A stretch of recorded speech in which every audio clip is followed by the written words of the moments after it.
नमस्ते, मैं अनुज चौधरी मिराए एसेट शेरखान की तरफ से आप सबका कमोडिटीज पॉडकास्ट में स्वागत करता हूं। आज जिस कमोडिटी की जानकारी देने जा रहा हूं वह सिल्वर।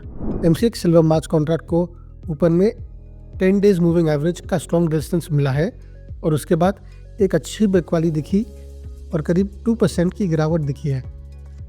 मोमेंटम में इंडिकेटर MACD नेगेटिव डाइवर्जेंस दिखा रहा है, जो दिखाता है कि शॉर्ट टर्म ट्रेंड बेरिश है।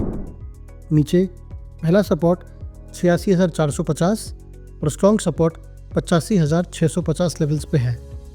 ऊपर में पहला रेजिस्टेंस 87,550 और स्ट्रॉन्ग रेजिस्टेंस 88,390 पे है। इसके ऊपर अगर बंद करता है तो ट्रेंड रिवर्सल हो सकता है। धन्यवाद।